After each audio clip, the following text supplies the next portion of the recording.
इस बात का ध्यान रखते हुए कि जहां हम थे तो हमने एक परिवार अच्छा से बसे, इसलिए राज्य में कन्यादान योजना को शुरू किया था। और एक इस समय के जनप्रतिनिधि है जो कमीशन लेकर के जो पेट में पल रहे बच्चे का भी हिस्सेदारी खा रहा है। ये दुर्भाग्य की बात है।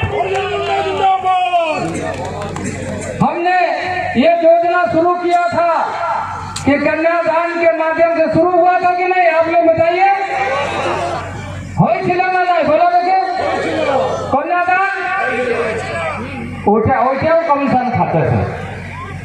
आज कमीशन खोरी और आतंक जगह जगह धमकी देने का काम कर रहा है।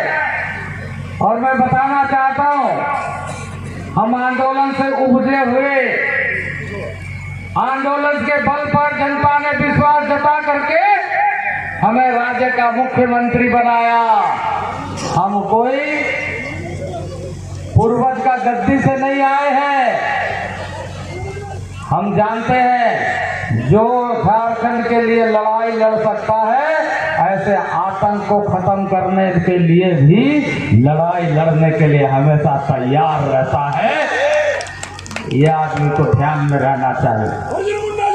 आज हमारे कार्यकर्ताओं को, वैसे ईमानदार पदाधिकारियों को, वैसे हमारी माताओं को, बहनों को धमकी देने का काम बंद करना चाहिए।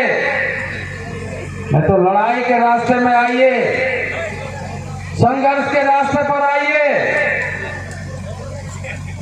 और हम बताना चाहते हैं कि हमारा इतिहास है। हम जब हमें कोई छेड़े नहीं और छेड़ेंगे तो छोड़ेंगे भी नहीं। ऐसे गुंडागर्दी, ऐसे आतंक हमने बहुत देखा है। इसके खिलाफ लड़ाई करते ही अर्जुन मुंडा आग से उबर करके आज आपके बीच में खड़ा है। इसलिए मित्रों, ऐसे लोगों के प्रति आपको सजग रहने की जरूरत है। आपको सतर्क रहने की आवश्यकता है। यहाँ का जनप्रतिनिधि, यहाँ के सिस्टम कैसा काम कर रहा है। आज हर गांव में आंगनबाड़ी सेविका है कि नहीं है? है कि नहीं? हाथ उठाइए तो। हर गांव में आंगनबाड़ी सेविका है। सेविका को क्या जिम्मेदारी है कि गर्भवती महिलाओं को अच्छा पोषण, अच्छा न्यूट्रिशनल फूड उपलब्ध कराए। लेकिन उससे आप भी जानते हैं, उस आंगनबाड़ी सेविका से 2000 रुपया हर महीना कमीशन लिया जाता है। बात सही है कि नहीं है? हाथ उठा के बोलिए। ये कमीशन कहाँ जाता है? जब गर्भवती महिला, माने एक माँ, 2 लोग खाना खाते एक साथ, माँ के मुंह से ही बच्चा तक पोषण पहुंचता है। पहुंचता है कि नहीं पहुंचता है? गर्भवती महिला जब खाना खाती है तो उसका बेटा बेटी जो भी हो वहां तक खाना पहुंचता है, पौष्टिक आहार। लेकिन दुर्भाग्य है यहाँ का कि उसका पैसा काट करके आंगनबाड़ी सेविका कहां से पैसा देगी?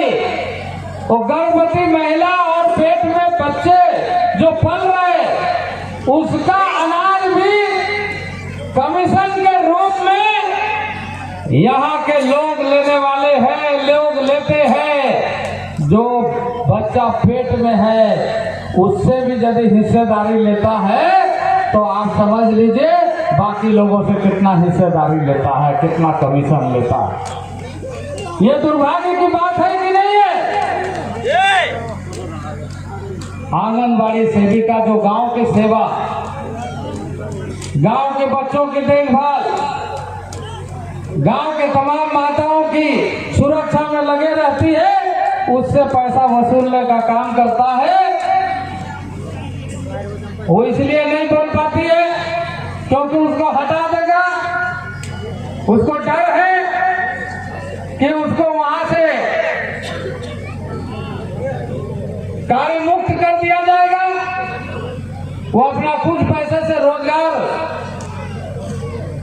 अपना भरण पोषण करते हुए वो पूरे गांव का पोषण करने का जिम्मेदारी लेकर के काम करती है, लेकिन उसका भी शोषण। अब ये बताइए कि किस पदाधिकारी की इतनी हिम्मत है, यदि जनप्रतिनिधि ईमानदार रहेगा तो पदाधिकारी कमीशन के रूप में पैसा लेगा। जनप्रतिनिधि अगर संरक्षण ऐसे लोगों को देगा, जनप्रतिनिधि ऐसे लोगों से पैसा वसूलेगा, तो वो पैसा कहां से लेगा? वो गर्भ में पल रहे बच्चों का हिस्सा का खाना खा करके वो पैसा उनके जेब में भरेगा। रोड से सरायनी का रोड 5 साल से बन रहा है, बन के पूरा हुआ? पूरा हुआ? कैसा है रोड? 53 रोड का टेंडर होने के बाद वो काम शुरू नहीं हो रहा है।